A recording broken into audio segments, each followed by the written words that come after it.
In the darkness of the night, we look out. Children in an age-old universe. We try to find the man in the moon and search for meaning in the stars. We look for answers. We look for life, perhaps not as we know it. A world away, or is it? What I saw was real. It was damn real. Over the last 50 years, reports of UFOs and of encounters with extraterrestrial beings have reached astronomical proportions.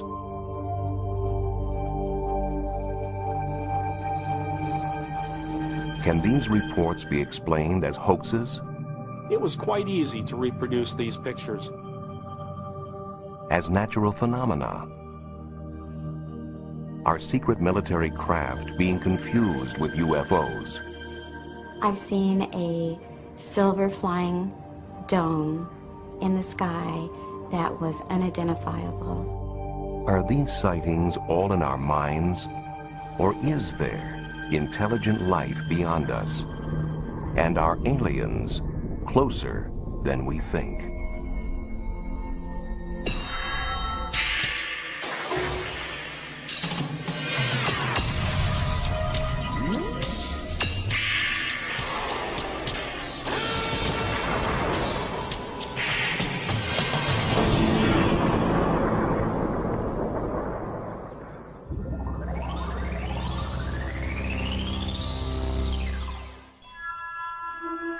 We have long been intrigued by the notion of life on other planets, and our popular culture has been filled with images of UFOs for decades.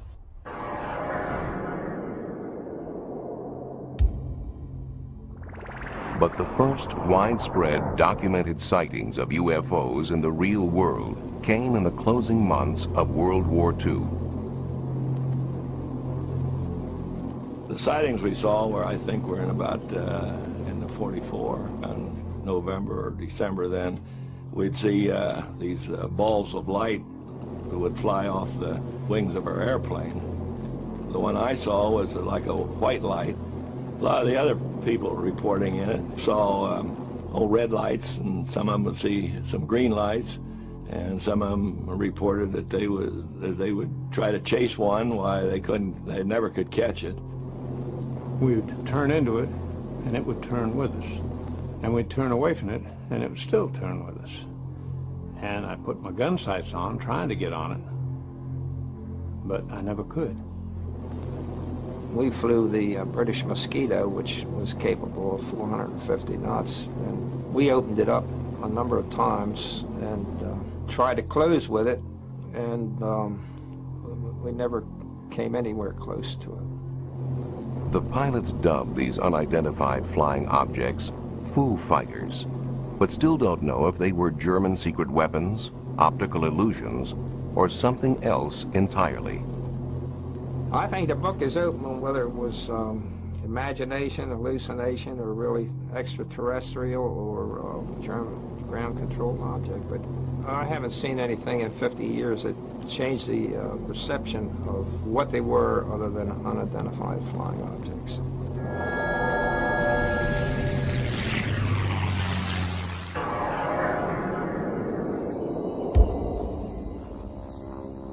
Two years after the end of World War II in Washington State, a private pilot named Kenneth Arnold reported seeing peculiar-looking aircraft near Mount Rainier.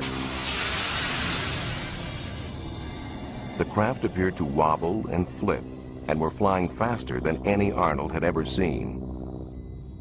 Word of this sighting was spread by the press, and the term flying saucers was coined.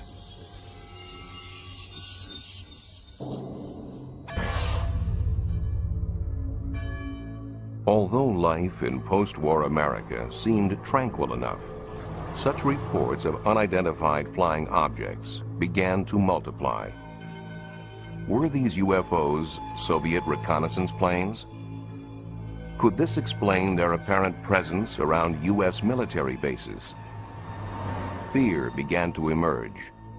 Atomic secrets could be at risk. national security at stake.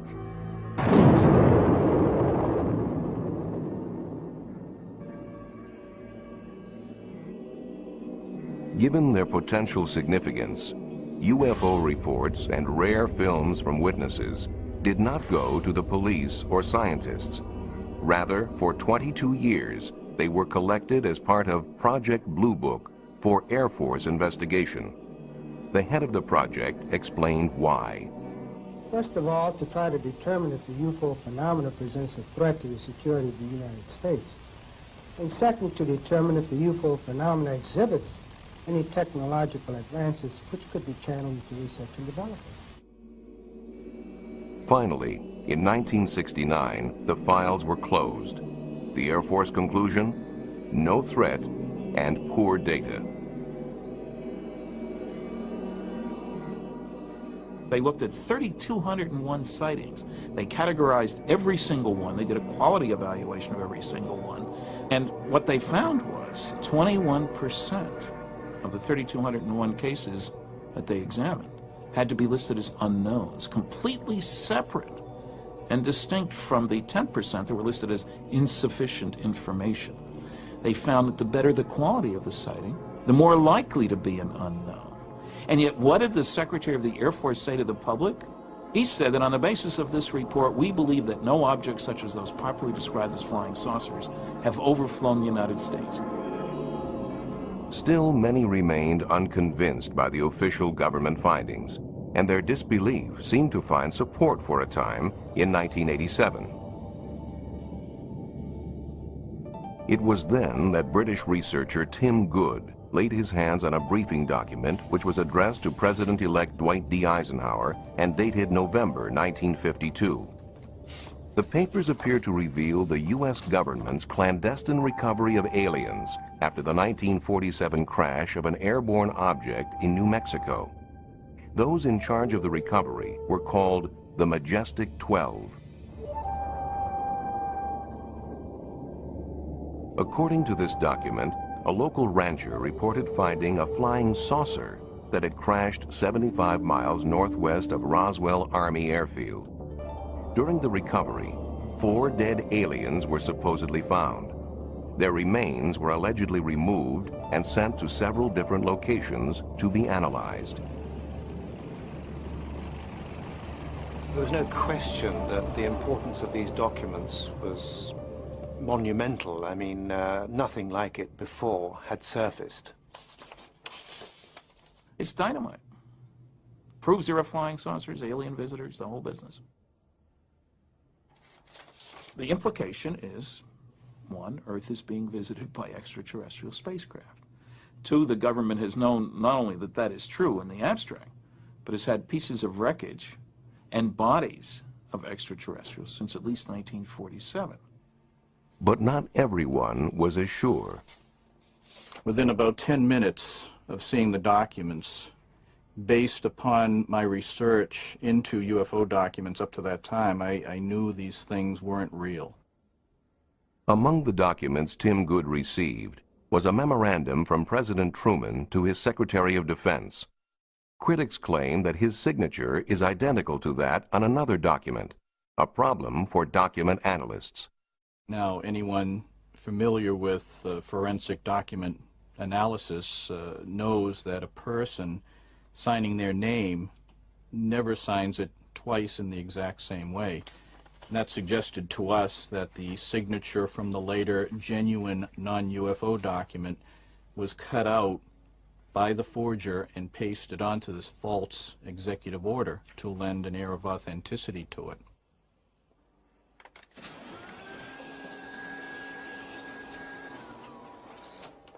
They say the signature on there is identical to another signature from a different memo, which I found in the first place.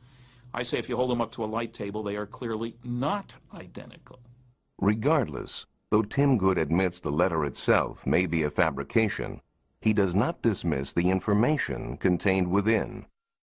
I am convinced that whoever fabricated that document, if it was fabricated, must have had inside knowledge. There's no way it could be otherwise. And there's no question that the Majestic 12 papers have indeed pointed people in the right direction. And I think essentially the information contained therein is accurate. Eventually, to get a more complete overview of government documentation regarding UFOs, the Citizens Against UFO Secrecy went to court. The National Security Agency, however, tried to block them. We filed for the 21-page above top secret affidavit. The judge had referenced it in his finding, and we eventually got it. The only trouble is, as you start to go through it, you find that it's blacked out, and pretty soon all blacked out. 75% of the document isn't there, and people say, scrape away the black, there's nothing underneath. They Xerox it first.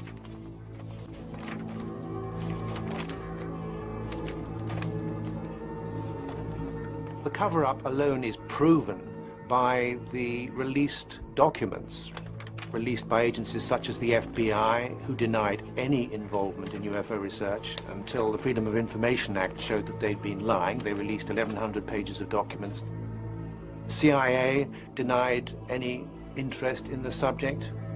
Suddenly we have now, I would think, thousands of pages of UFO-related information dating back to the 1940s, which quite clearly indicates that there has been a cover-up. Certainly, the private Center for UFO Studies thinks there is validity to UFO work. Over 100,000 cases are archived there. I am convinced by over 20 years of work in this field that there is a mysterious phenomenon occurring that is being neglected by science, not by the public, but by science. And it's to science's detriment that it's doing so. Still, in other parts of the world, some scientific studies are being done on UFOs.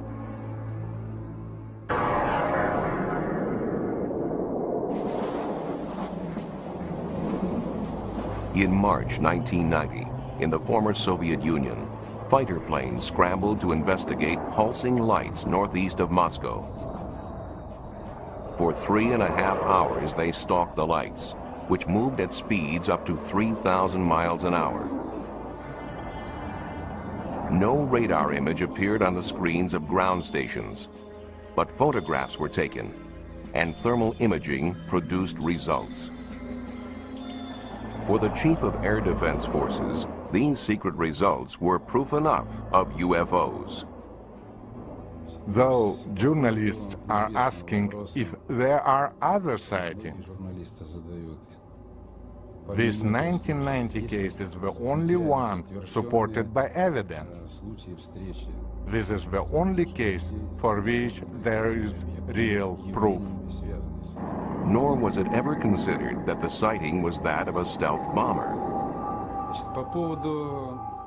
We never thought it was an American stealth aircraft. The radar characteristics are not the same. Stealth behaves like a plane in terms of speed and maneuverability. UFOs are very different. The unwritten rule: do not fire on UFOs.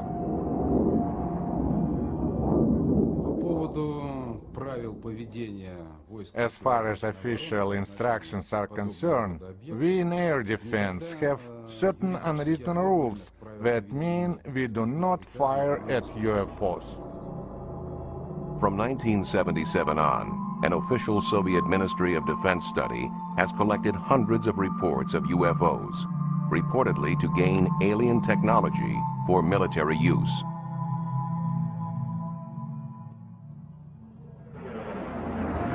Their files list many cases. In one case, a pilot reported finding a light closing in on him, at which point his aircraft went into rapid descent. Though he landed safely, there was damage to the left wing.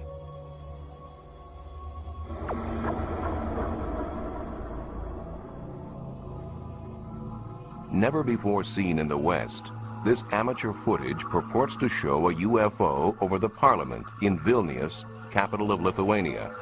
The craft hovers noiselessly, appearing to land.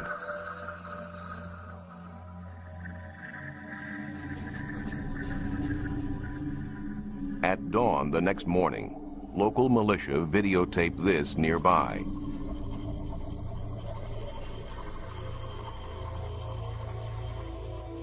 Enhanced, the night visitor looks like this. It moves unlike a normal helicopter or plane.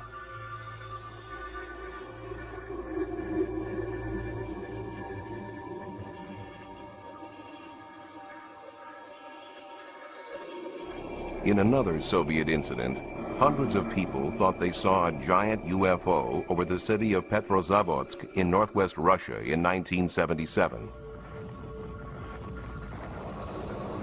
But studies established that it was the burning booster of a secretly launched satellite. Still, at the Soviet Academy of Sciences, such phenomena are considered worthy of serious inquiry. In addition to the country's military study, this governing body for academic research coordinates a countrywide collection of information for scientific analysis. Here, the Central Committee for the Study of UFOs gathers data from 10 other scientific academies. I would like to say a few words about our methods. For some sightings, we carry out investigations in the field. A sighting here has resulted in 12 years of research.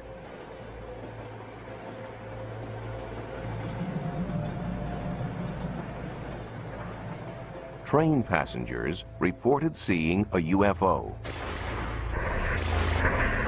a metallic craft that landed nearby. Biologist Yuri Simyakov believes there have been permanent changes to the scene. We believe this could have been a landing site. This is a very interesting place because it has such strong magnetic fields. His experiments find living creatures shun this spot. These findings are consistent with studies of other UFO sites, where the ground appears empty of all life, even microbes. Most puzzling of all, Earth samples taken from landing sites contain tiny spheres. His work has led him to conclude these spheres were extraterrestrial in origin, containing DNA, the seed of life itself. In the U.S., tests of these samples were divided. Results indicate that the spheres are either of unknown origin or common parts of groundwater filter systems. Yet some Russian researchers believe alien microtechnology is being placed here by interplanetary prowlers.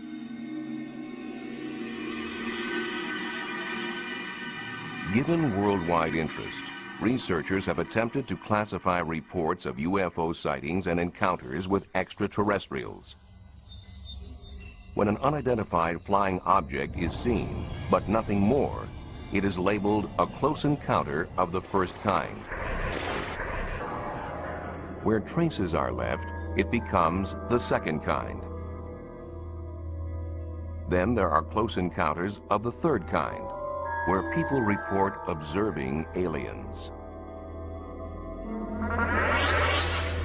In close encounters of the fourth kind, the witness actually interacts with the aliens. In November 1980, in Tudmorton, England, an experienced police officer, Alan Godfrey, was on night patrol when he saw an object he could not identify. I was on a 10-6 night duty, so I decided that I would go up to this local council estate. As I was about to turn, I saw another 500 yards up the road this object. As I got near to this object, it became apparent to me that what I was looking at wasn't something that I would normally find in the early hours of the morning in Todmorden, you know. I thought it could have been a hot air balloon that had come down, but obviously as I got nearer and nearer, I realised that this was a metallic man-made craft. It was a nuts and bolts thing. It wasn't an hallucination, it was real. This object was 20 foot wide. It's 14 feet high. It's diamond shaped. The bottom half of it was rotating. The top half was stationary. It had a bank of dark windows, or could have been panelling. Had I got out the car, picked a brick up and thrown it at it, I'd have probably found out whether the windows or not. The trees that lined the road were shaking violently. But yet, whilst I was sat in the car, I didn't feel any vibration. And I didn't hear any noise. But I certainly wasn't going to get out of the car. I picked my clipboard up, put it on my knee, and proceeded to draw it. Now, as I'm drawing the object,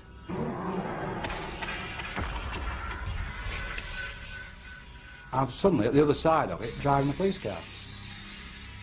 And the object had gone. Gone too was a period of time. After hypnotic regression, the officer remembered more. There's a total blackness.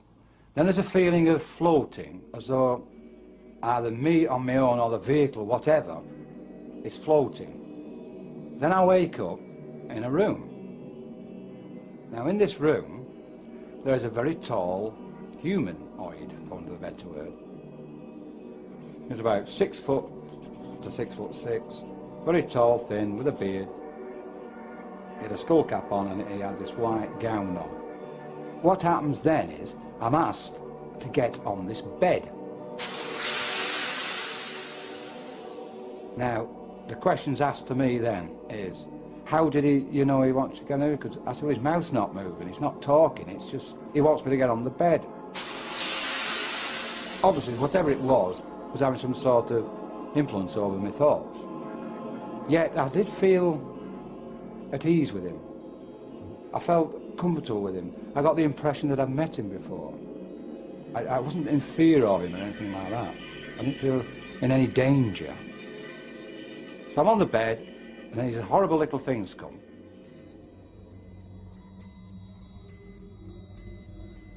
They are a lamp-shaped head with black, dark eyes. That's the best way I can describe them. And there was about 7 or 8 of them.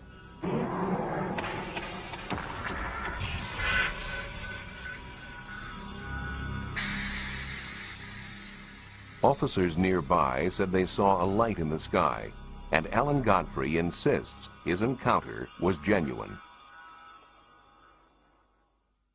I know that night what I saw was real. It was damn real. In 1974, in Llandrithlo, Wales, residents felt severe tremors. Tremors which some felt were not naturally caused.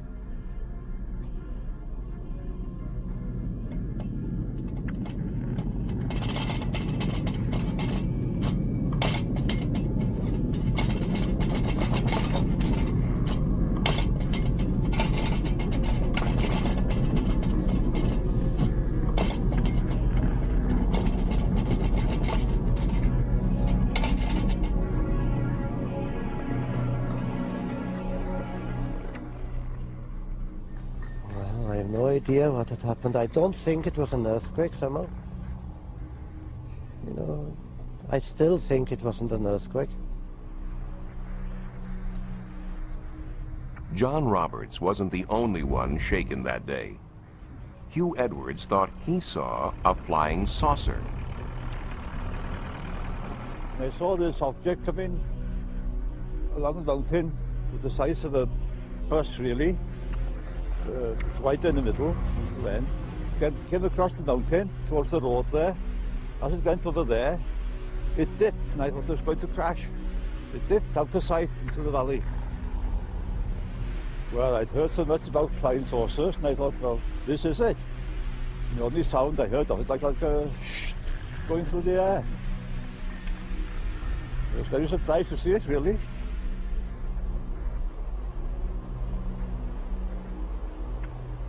The district nurse thought perhaps a plane was down.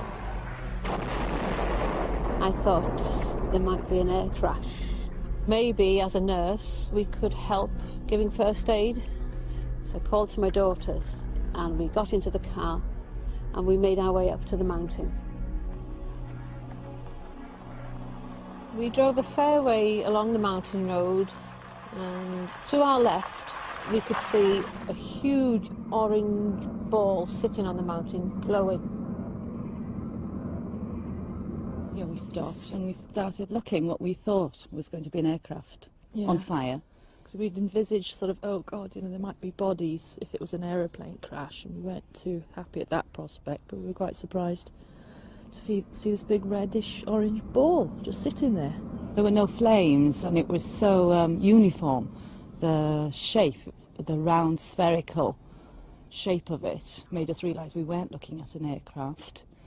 There were no flames jumping, but it was pulsating, this red orange object that we saw. And we could see little lights, like fairy lights, coming towards the object in a zigzag pattern, and we assumed at that time possibly there was someone going to see what was what. With hindsight, we realised that a search party couldn't have got there, located it and got there in the time it had taken us to go from the village up to the mounting. Yeah. No one could have organised themselves to get to the object that we saw. Since no search party went out that night, nothing was ever found at the scene. But astronomer Ron Madison has proposed that what the villagers saw that night was a meteorite or fireball, and that it coincided with an earthquake at a nearby fault. Thinking that that explosion might well have been due to an impacting piece of rock, our first reaction was to try to estimate the energy involved. And it seemed to us to be something that would correspond to an explosion of the size of about 600 tons of TNT. We got letters from as far apart as Penzance and Northern Ireland and Derby, all reporting seeing a bright light, maybe comparable with a half moon in brilliance, moving across the sky at the speed of an aircraft, but with no sound, and trailing smoke, just like you would expect something on fire to be crashing. In the next few days, we were to realise, of course, that the village was not very far from the Bala Fault, which is active and has been moving steadily over thousands of years. And unbeknown to us at the time, originally, there had been on that evening a movement on the fault, and that is incontrovertible evidence. This was a coincidence. There were fireballs in the sky at the same time that there was a triggered movement along the Bala Fault.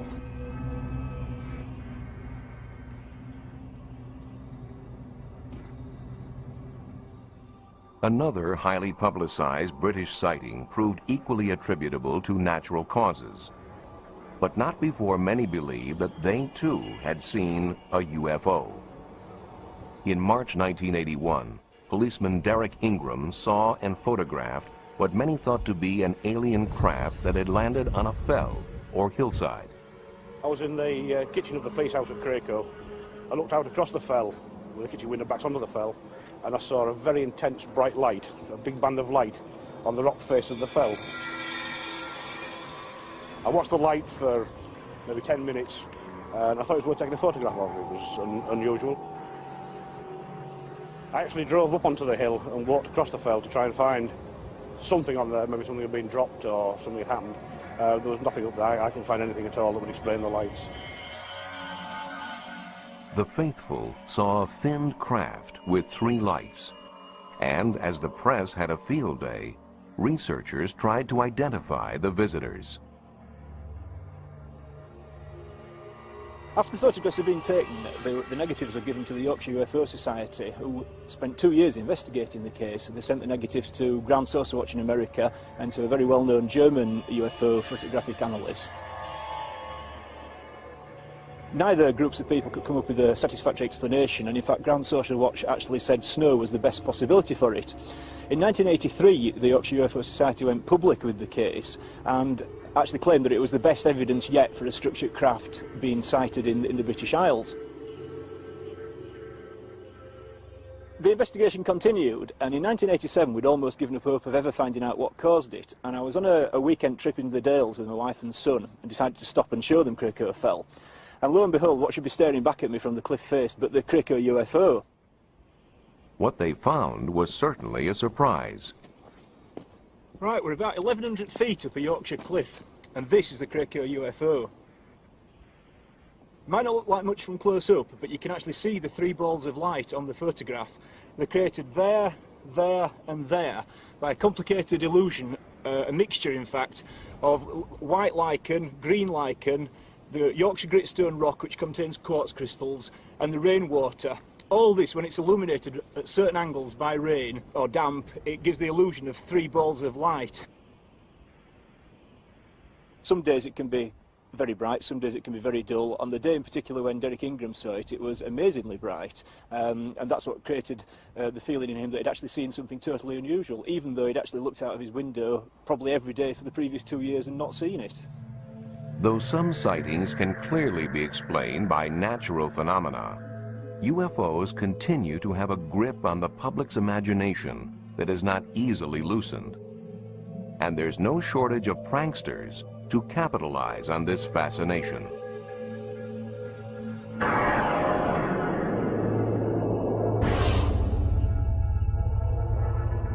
In Gulf Breeze, Florida, in November of 1987, builder Ed Walters claims he took Polaroids of a UFO 3 times as big as a house. For him, it was just one of many such photo opportunities, near abductions and glimpses of aliens. Though he sold 2 books worth, Ed would not allow his photos to be included in this program.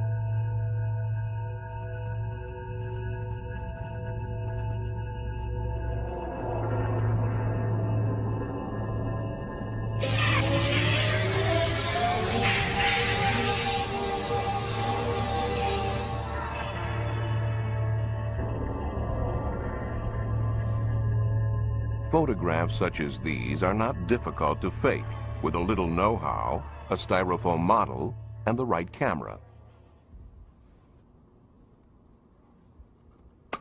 It was quite easy to reproduce these pictures. He took the majority of his early pictures, about 30 pictures, on a Polaroid 108 camera. It is very easy to double expose the film in that camera. If you don't pull the film out, you can press the button and expose that same piece of film again. You take a picture of the UFO model inside, you go outside, take a picture of the skyline, let the film develop. There you have your double exposure of a UFO flying in the sky. Still, Walters has his disciples, and photoanalyst Bruce Maccabee is one of them. A government research physicist, Maccabee is a believer in UFOs and is the author of many scientific papers on them. I have analyzed all the films and videos that have been taken by Ed Walters. I have studied most of the videos, I guess, that have been taken by other people down there. And it's just sitting there. As far as Ed's pictures and videos are concerned, it's my opinion that they are real. I've analyzed these very carefully, taking into account all the criticisms that have been leveled against them, and have found reasons to reject the criticisms. In baseball, you get 3 strikes and you're out. For Ed Walters, in this case, strike 1 was when a model was found in the attic of his former home. Strike 2 was when a young man named Tommy Smith came forward and claimed that he was an eyewitness to Ed Walters creating double-exposed UFO pictures. Strike 3 was when we went out and did photo experiments and were able to replicate many of these photos, especially the difficult photos like the UFO hovering over the road. So my conclusion is 3 strikes and you're out. We published the first pictures of the Gulf Breeze sightings back in November of 1987, and I was trying to figure out exactly how to present them, because I tried to run everything that happened locally in Gulf Breeze. When my folks came in, and I said, "You're not going to believe what we're getting ready to run in the paper this week." And I showed them the pictures, and they said, "That's what we saw." It was primarily because of the many other people in Gulf Breeze that witnessed the UFO, both the same night that Ed first got the pictures and many times after that, that the Sentinel continued to carry the story. I have had 3 other daylight sightings and over 100 sightings at night at Shoreline Park and Gulf Breeze. I witnessed over 170 sightings. These were red lights, red and white lights, over and around Gulf Breeze, Florida. I've seen a silver flying dome in the sky that was unidentifiable. Never seen anything like that before, and it was unexplainable. But just across the bay from Gulf Breeze is the Pensacola Naval Air Base. One explanation that occurs to locals is that some of the sightings are illegal pranks by naval personnel at the base.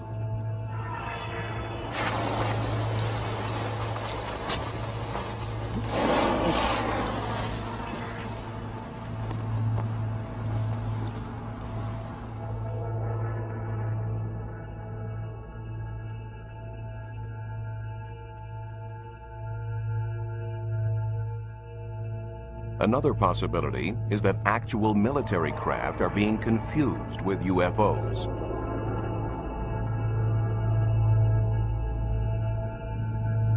For instance, would most people recognize UAVs, uninhabited aerial vehicles, designed for stealthy reconnaissance and secret observation?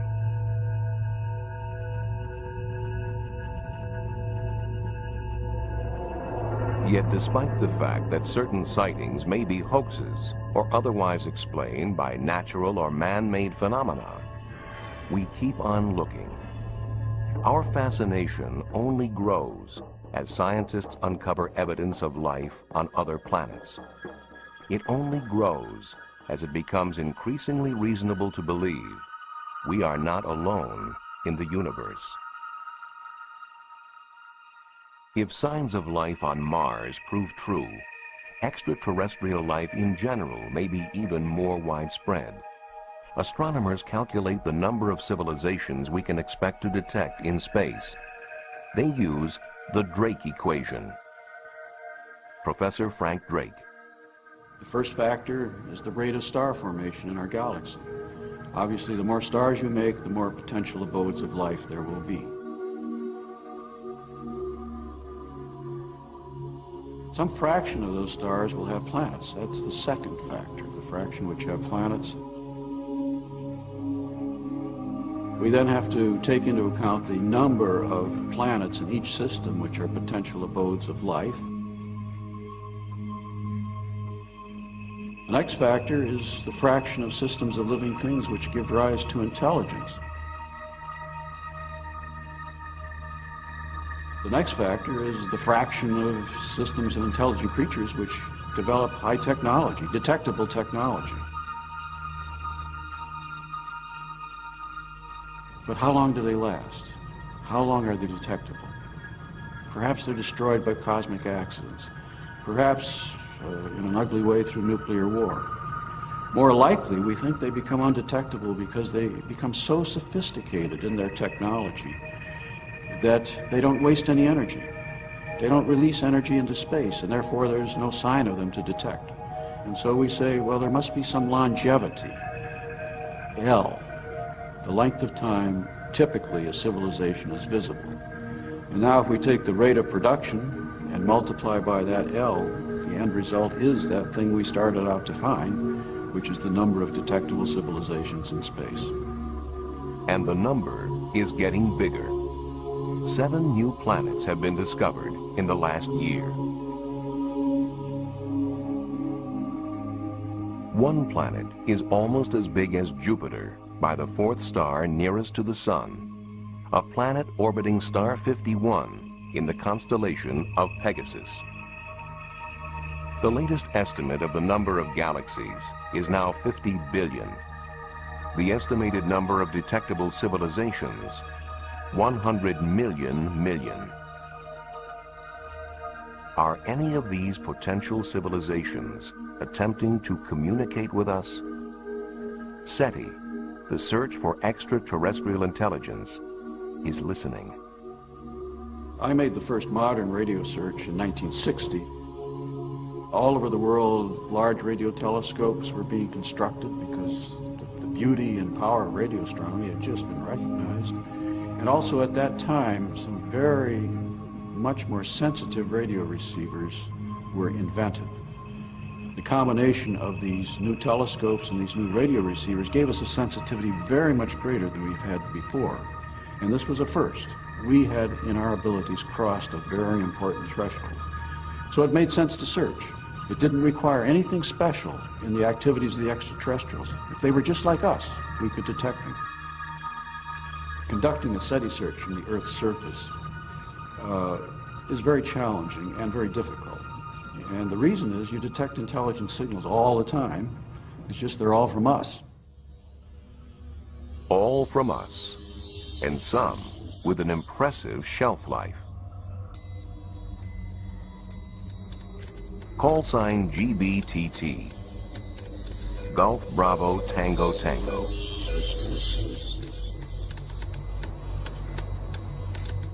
Over 30 years after it was first sent, a coded wartime signal intended for the Queen Mary was received by its successor, the QE-2. The QE-2 uses the same call sign.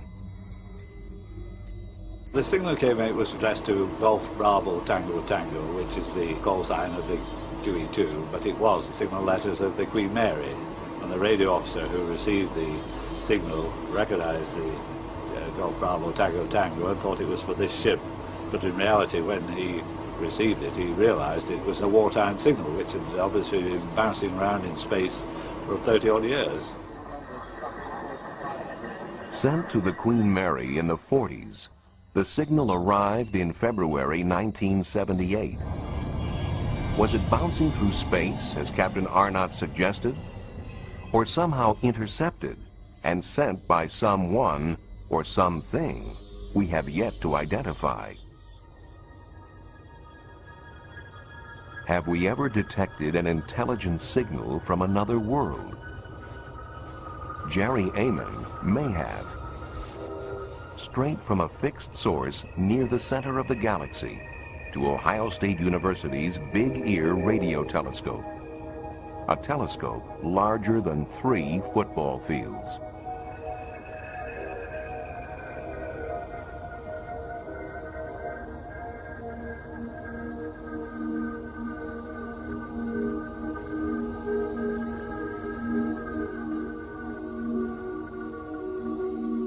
We had started a data run on August 15th, 1977 that lasted for about 3 days. As I was looking through the printout, I was recording and marking all of those signals that were unusually strong, and I came across one that was stronger than I'd ever seen before by many times. And I was so astonished that I wrote the word "wow!" exclamation point over in the margin without even thinking.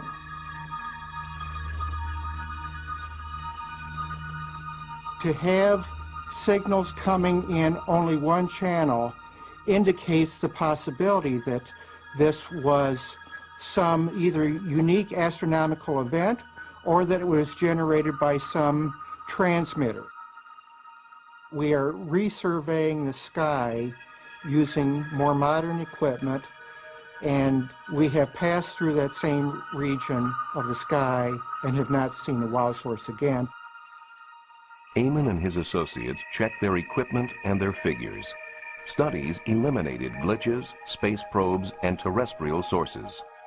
We have ruled out effectively nearby spacecraft or space debris or satellites in Earth orbit, and we've certainly ruled out anything close, very close to the radio telescope, like an airplane flying through the beam of the telescope.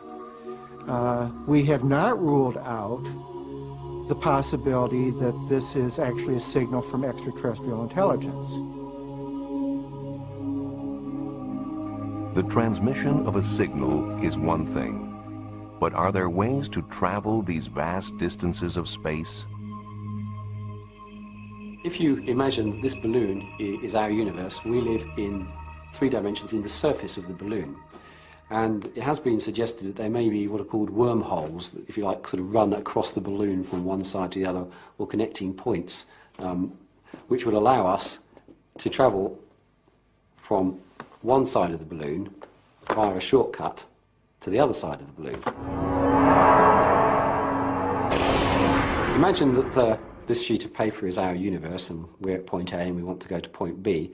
Normally we would have to travel through from A to B through the universe. What would be nice, of course, would be if we could find some way of bending the universe in another dimension to bring those 2 points together and then step across the gap. And that's a sort of space warp, if you like, warping the universe to bring those points closer together. As yet, the answer remains theoretical. For now, we are limited to sending craft into nearby space to gather information, capture images, and measure conditions. Could others be doing that too? With that question, we return to our fascination with something larger, something other. We return to our fascination as we continue to face the sky, looking, listening, and longing.